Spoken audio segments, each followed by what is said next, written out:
नमस्कार, मैं हूं दिवाकर झा। आप देख रहे हैं डीएनपी इंडिया। डीएनपी इंडिया में इस वक्त की 5 बड़ी खबर है जिसे हम आपको अवगत कराने जा रहे हैं। सबसे बड़ी खबर इस वक्त की है वो किसान आंदोलन से जुड़ा हुआ है, जिसके आंदोलन का आज 20वां दिन है और वह दिल्ली की सीमाओं पे तो घिरे हुए हैं ही, साथ ही वह दिल्ली के अलावा देश के जितने भी जिला मुख्यालय वहाँ भी उनका धरना प्रदर्शन जारी है। दूसरी खबर जम्मू कश्मीर से है, जहां सेना ने मुठभेड़ के दौरान 2 आतंकवादियों को मार गिराया है, वहीं एक जिंदा आतंकवादी को पकड़ने में भी कामयाबी मिली है। तीसरी खबर जो है वह बंगाल से है, जहां पे जिन 3 आईपीएस अधिकारियों को सेंट्रल बनाने की बात हो रही थी, राज्य सरकार ने उन तीनों को रिलीज करने से मना कर दिया है।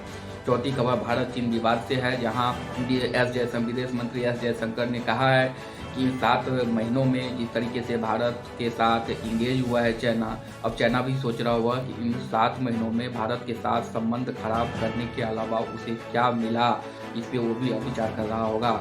और 5वीं खबर जो है सेना से ही जुड़ा हुआ है कि सेना को अब भारत, चाइना और पाकिस्तान के मद्देनजर 15 दिनों की गोला बारूद को स्टॉक करने की अब छूट मिली है। तो आइए सबसे पहले बात करते हैं किसान आंदोलन से जुड़े हुए। तो किसान आंदोलन का आज 20वां दिन है और आज उन्होंने 1 दिन का उपवास कार्यक्रम रखा है और जिसमें कई राजनीतिक दलों का भी उन्हें साथ मिला है। दिल्ली के मुख्यमंत्री अरविंद केजरीवाल ने भी किसानों के साथ में 1 दिन से उपवास रखने का फैसला किया है।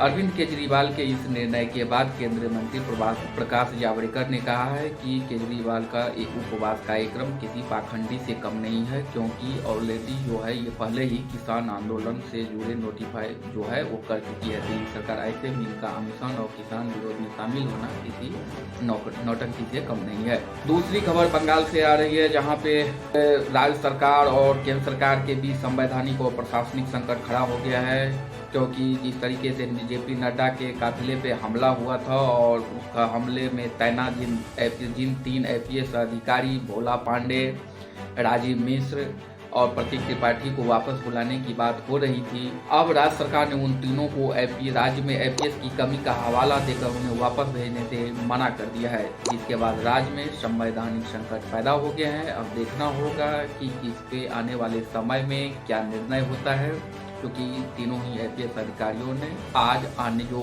14 तारीख को आज दिल्ली पहुंचने की बात थी, उन्होंने वहां आने से मना कर दिया है। तीसरी खबर जम्मू कश्मीर से है, जहां पे सेना ने मुठभेड़ के दौरान 2 पाकिस्तानी आतंकवादी को मार गिराया है, वहीं एक जिंदा आतंकवादी को पकड़ने में सफलता मिली है। सेना का कहना है कि ये सभी जो आतंकवादी थे वे स्थानीय दिल्ली चुनाव में किसी बड़ी साजिश के मद्देनजर वो तैयारी कर रहे थे। इनसे भारी मात्रा में हथियार, गोला बारूद भी बरामद हुए हैं, जिनसे इनके खतरनाक मंसूबे का पता चलता है।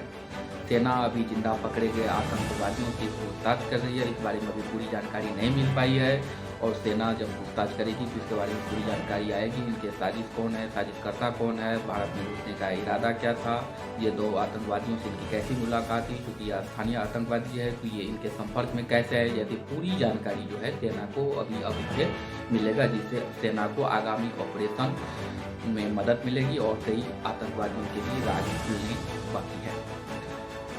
और चौथी खबर भारत चीन विवाद से जुड़ा हुआ है, जिसपे एक कॉन्फ्रेंस के दौरान विदेश मंत्री एस जयशंकर प्रसाद ने कहा है कि पिछले 7 महीने से जिस तरीके से भारत को परेशान किया गया है और चाइना ने भारत को इंगेज किया, उसके बाद अब चाइना भी सोच रहा होगा कि इन 7 महीनों में भारत के साथ संबंध खराब करने के अलावा उसने क्या हासिल किया है, क्योंकि भारत और जो वर्षों पुरानी भारत और चाइना के बीच एक जो विश्वसनीयता थी वो अब खत्म हो चुकी है और भारत किसी भी तरीके से अब चाइना पे विश्वास नहीं कर सकता है। और दूसरे अलावा उन्होंने ये भी कहा है कि जो चाइना है वो किसी भी तरीके से किसी भी समझौते को मानने को तैयारी नहीं है। हर समझौते के विपरीत उनका आचरण होता है, जिसके बाद अब उनसे बातचीत करने का कोई मतलब नहीं रह गया है, न बातचीत से कुछ निकल के सामने आएगा। हालांकि इस बारे में जो अंतर्राष्ट्रीय डिप्लोमेसी है उसमें निश्चित रूप से कुछ भी नहीं कहा जा सकता है, पर एक विश्वसनीयता का वातावरण तो अब देश में बन ही गया है। देश के लोग अब चाइना के खिलाफ हैं, तो ये एक माहौल बन गया है और चाइना को इसे क्या हासिल हुआ, ये चाइना के जो थिंक टैंक हैं, जो सरकार है, वो भी अब सोच रहे होंगे। 5वीं और आखिरी खबर पाकिस्तान और चाइना से ही जुड़ा हुआ है और इसका संबंध भारत से है।